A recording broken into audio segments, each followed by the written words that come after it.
कार्यक्रम की अगली कड़ी में मैं बड़े ही हर्ष और सम्मान के साथ हमारे मुख्य अतिथि प्रोफेसर श्री प्रकाश त्रिपाठी जी को आमंत्रित करना चाहूँगी। साथ ही उनका एक संक्षिप्त परिचय में प्रस्तुत करना चाहूँगी। प्रोफेसर त्रिपाठी वर्तमान में राष्ट्रीय समाज विज्ञान परिषद के अध्यक्ष हैं तथा इंदिरा गांधी राष्ट्रीय जनजातीय विश्वविद्यालय अमरकंटक के पूर्व कुलपति रहे हैं। वे दीनदयाल उपाध्याय गोरखपुर विश्वविद्यालय में कला संकाय के अधिष्ठाता, राजनीति विज्ञान विभागाध्यक्ष और कार्य परिषद के सदस्य जैसे महत्वपूर्ण दायित्व निभा चुके हैं।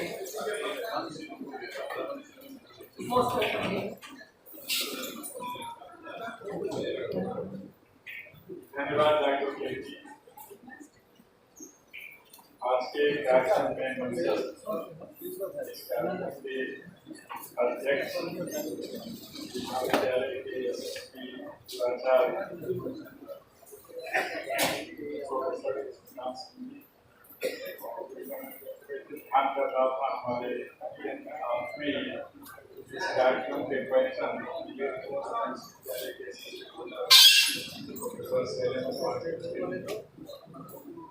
हमारे साथ ही के बारे में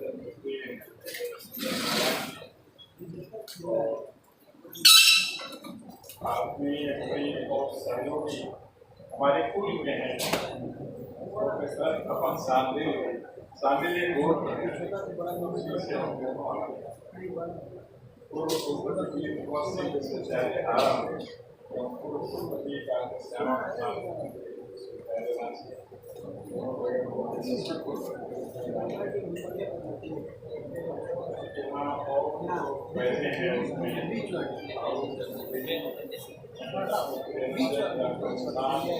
इस कार्यक्रम के करता डॉक्टर अरविंद जी सामने बैठे हैं, प्रोफेसर अनुभव शर्मा जी, अभिनव शर्मा जी, प्रोफेसर कृष्ण जी, प्रोफेसर राउद्दीन अजीत जी, प्रोफेसर पाठक जी, प्रोफेसर आशा जी, उस नाम मैं शायद ले चुका हूँ, डॉक्टर गुलेरंजन, डॉक्टर निशान और बहुत ज़्यादा सक्रिय हैं जिनमें झा जी, इसके अपने बाहर से आए हुए डॉक्टर महेश, डॉक्टर सम्राट, डॉक्टर मनोज सहित सभी महाविद्यालय के सभी छात्र और छात्राएं और एक विशेष नाम श्री अविनाश जी सहित विश्व के सबसे बड़े छात्र संगठन के सभी पदाधिकारी और उत्साही छात्र छात्राएं, इस महाविद्यालय परिवार के सभी सदस्य, आगत अतिथिगण और मीडिया के विषय पर बहुत ज़्यादा हम लोग चर्चा कर चुके और वस्तुतः उद्घाटन सत्र बहुत ज़्यादा सीमित होता है, ज़्यादा विशद नहीं होता, इसलिए मैं अपनी बात समाज शैली में करूँगा, व्यास शैली में करता हूँ।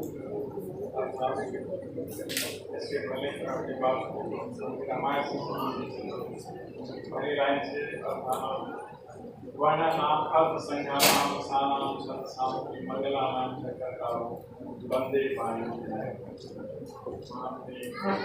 जी को नमन, वीर कुंवर सिंह जी को नमन और इस क्षेत्र को नमन जो ऐतिहासिक कारणों से विख्यात है और सांस्कृतिक कारणों से बहुत ज़्यादा समृद्ध है और अकादमिक संदर्भों में आजकल चर्चा की विषय है, इसलिए महत्वपूर्ण है और यहाँ आना सौभाग्य का विषय।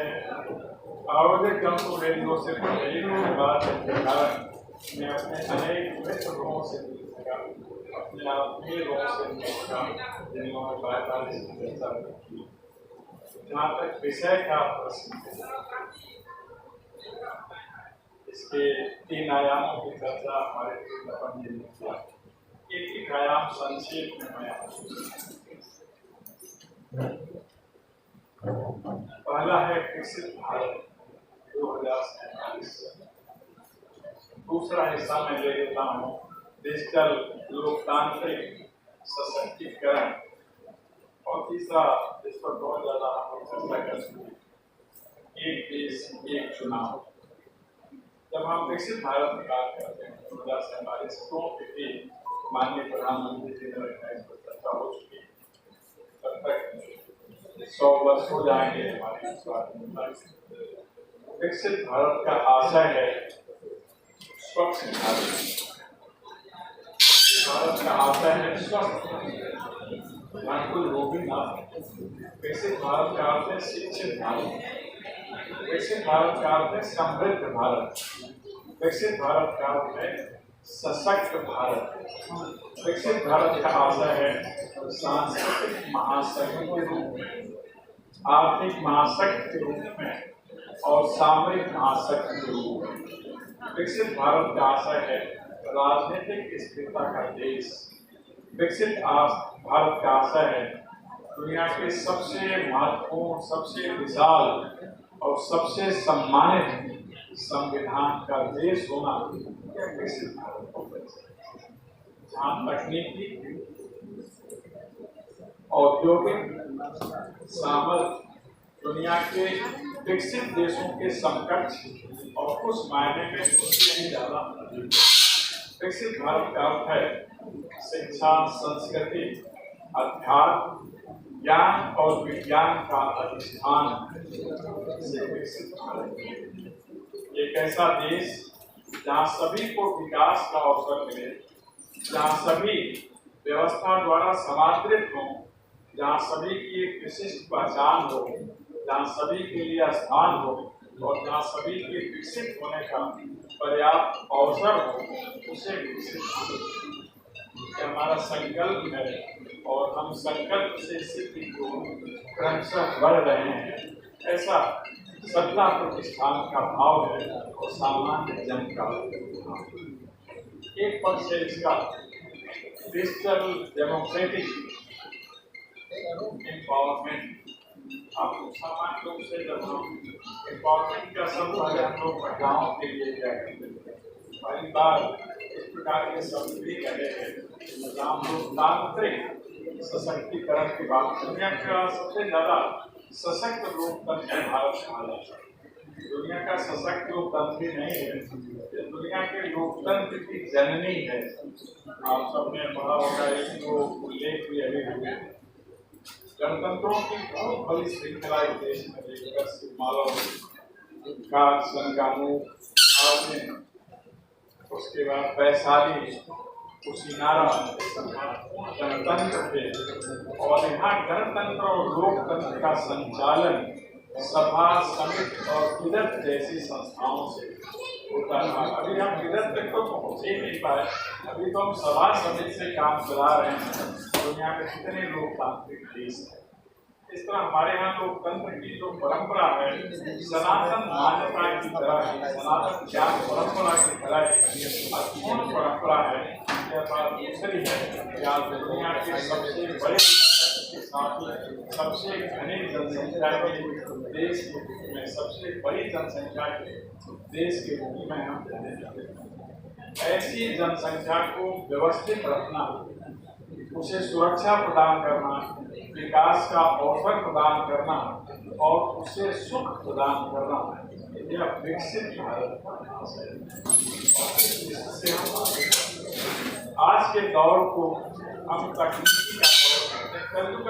कल को कर दो। आज के युग को हम सूचना क्रांति का दौर कहते हैं, संचार क्रांति का दौर कहते हैं।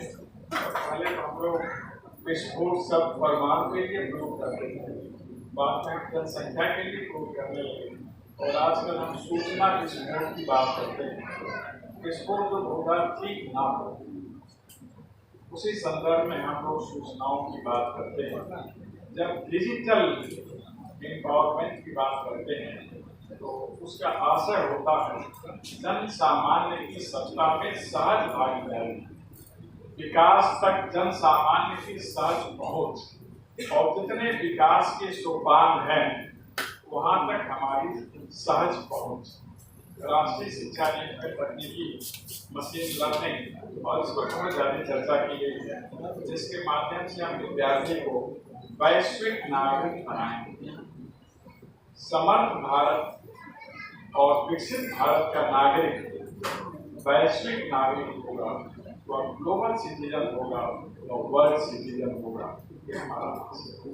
और वहाँ तक पहुँचाने में जो संचार क्रांति है और हमारी पहुँच है सॉफ्टवेयर में, हार्डवेयर में, चिप तकनीक में और सबसे बढ़कर सैटेलाइट तकनीक में, क्या हमें डिजिटली बहुत ज़्यादा इम्पावरमेंट करना, विकास के लिए कुछ रास्ते तय किए गए हैं जो द्रष्टव्य। जब भी विकास की बात करते हैं सीधे सड़कों पर आते हैं, सड़कें अच्छी बनती विकास, roadways, highways, railways, sewage, airways और सरोवर, अब ई-वेज, इलेक्ट्रॉनिक रास्ता, ये विकास के सोपान बन गए हैं और इसके लिए डिजिटल इंडिया के भाव बहुत ज्यादा महत्वपूर्ण, लेकिन आवश्यक है कंप्यूटर तक सबकी पहुंच हो, कंप्यूटर सही ढंग से काम कर सकें, इसलिए बिजली की अनवरत आपूर्ति हो। आज है एक शब्द में ऊर्जा के मामले में सबल, समृद्ध और आत्मनिर्भर भारत, विकसित भारत है और इसमें डिजिटल एम्पावरमेंट बहुत बड़ी भूमिका है। और हम ऊर्जा के तमाम वैकल्पिक स्रोतों की तलाश कर रहे हैं, कि हमारे लिए सौभाग्य का विषय है। थोरियम ऊर्जा का एक बहुत बड़ा स्रोत है की तरह, उसका सबसे विशाल भंडार हिंदुस्तान में है। अभी हमने उसका शोधन और नहीं किया। सैटेलाइट तकनीक में आगे है, परमाणु तकनीक में हम बहुत ज्यादा आगे हैं। यह सब चर्चा विकसित भारत के बारे में, लेकिन आज से तो मूल विषय है वह हम लोगों का एक राष्ट्र एक चुनाव। ये कोई आश्चर्यजनक विषय नहीं है। इसके लिए हम लोग आजकल चर्चा करते हैं, लोकसभा ने पारित किया प्रस्ताव को, संयुक्त समिति को दे दिया गया, विशेषज्ञ समिति हो गया, पहले ऐसा कर चुके हैं 1952 में, 57 में, 62 में, 67 में हमने एक ही चुनाव किया, लोकसभा के लिए और विधानसभा।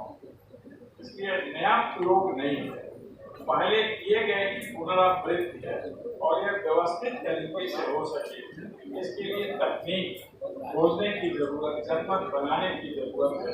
और ऐसा इसलिए आवश्यक है कि लोकतंत्र में निर्वाचन महापर्व होता है, एक ऐसा महापर्व जिसे हम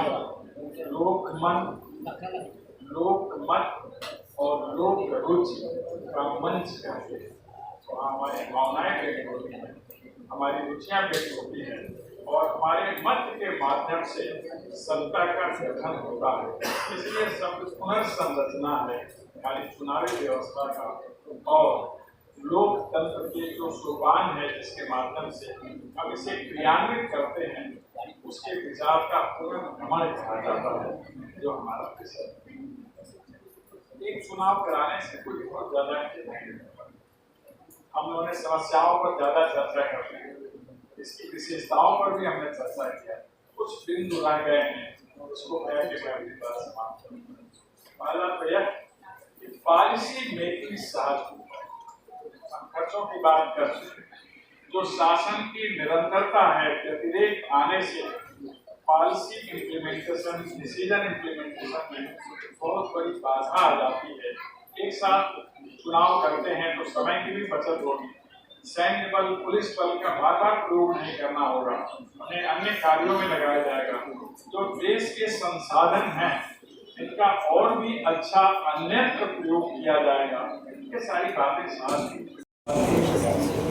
चुनाव के समय बहुत ऐसी बातें कह दी जाती हैं जो नहीं कही जानी चाहिए। एक साथ चुनाव होने से जो प्रत्याशी होंगे विधानसभा के अलग, लोकसभा के अलग, अपने अपने क्षेत्रों में ज्यादा ध्यान लगाएंगे, एक दूसरे के बारे में वह बात कहने से बचेंगे जो यथार्थ से परे।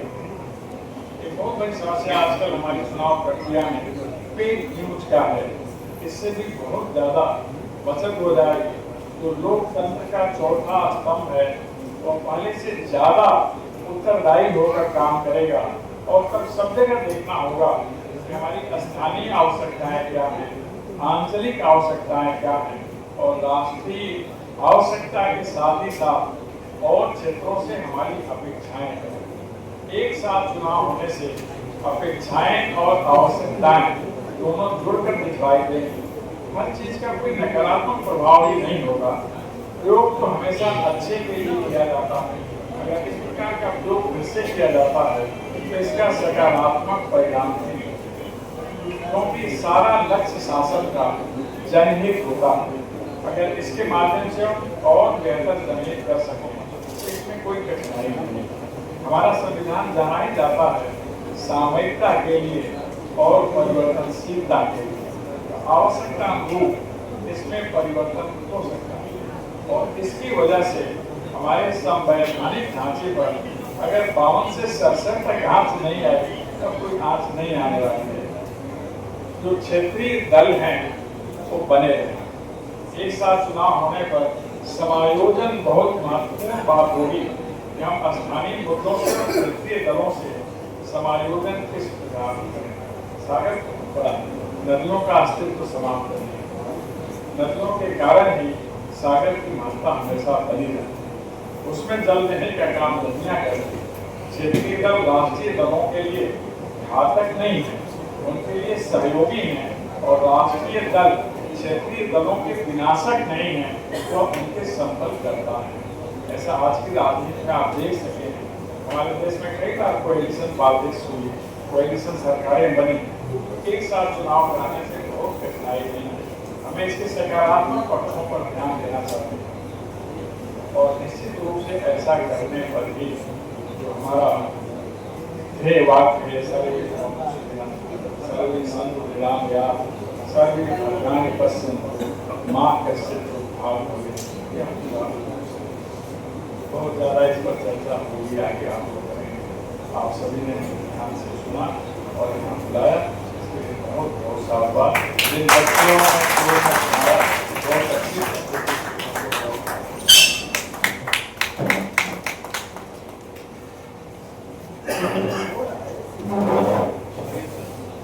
बहुत बहुत धन्यवाद सर।